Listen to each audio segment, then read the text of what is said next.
पूरे देश में आजकल उत्तर प्रदेश में बीजेपी की अंदरूनी लड़ाई की चर्चा हो रही है और आज ये लड़ाई प्रधानमंत्री मोदी के दफ्तर तक पहुंच गई, क्योंकि आज उत्तर प्रदेश में बीजेपी अध्यक्ष भूपेंद्र चौधरी ने प्रधानमंत्री मोदी के साथ जाकर मुलाकात की है और अब पार्टी ये तय करने में लगी है कि लोकसभा चुनाव में पार्टी की जो हार हुई है उत्तर प्रदेश में, उसकी जिम्मेदारी कौन लेगा।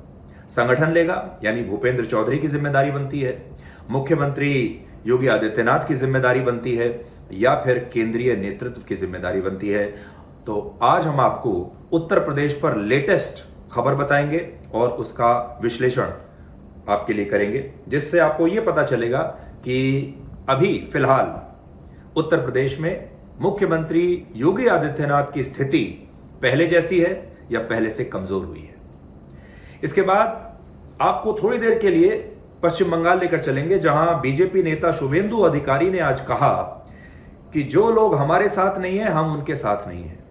उनका जो इशारा है वो वोटर की तरफ है कि जिन वोटर्स ने बीजेपी को इस बार वोट नहीं दिया, बीजेपी भी अब उनके साथ नहीं है, और यह इशारा है मुस्लिम मतदाताओं की तरफ। हालांकि शुभेंदु अधिकारी ने बाद में इसका खंडन किया है, लेकिन जब तक उन्होंने खंडन किया, इस विषय पर बहस शुरू हो चुकी थी और बहस ये हो रही है कि बीजेपी का जो नारा था सबका साथ सबका विकास, अब उस नारे का क्या होगा और क्या बीजेपी इस बात का आकलन कर रही है कि कौन कौन से ऐसे वर्ग हैं और धर्म हैं जिन्होंने इस बार बीजेपी को वोट नहीं दिया है।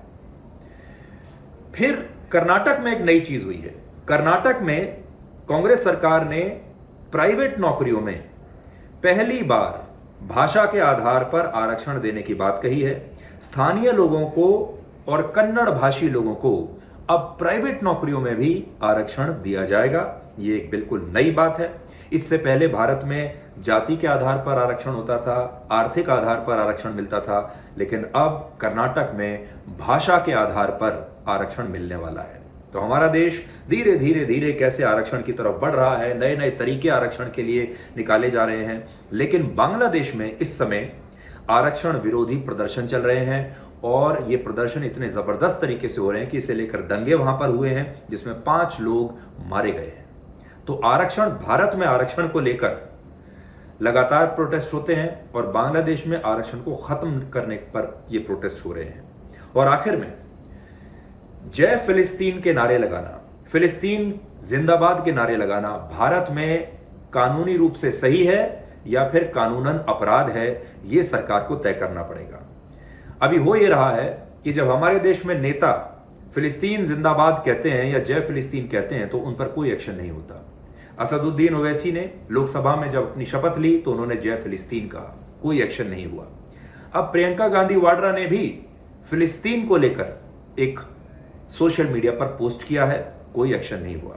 लेकिन जब आम जनता फिलिस्तीन के झंडे लहराती है या फिलिस्तीन को लेकर नारेबाजी करती है तो उन पर एफआईआर हो जाती है। कम से कम 5 एफआईआर्स के बारे में मुझे पता है जो फिलिस्तीन के नारे लगाने पर अलग अलग लोगों के खिलाफ दर्ज हुए हैं।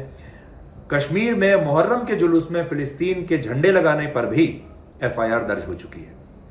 तो नेताओं के लिए फिलिस्तीन को लेकर अलग कानून है और जनता के लिए अलग कानून है। तो ये पूरा विश्लेषण आज आप देख पाएंगे रात 9 बजे ब्लैक एंड व्हाइट में आज तक पर।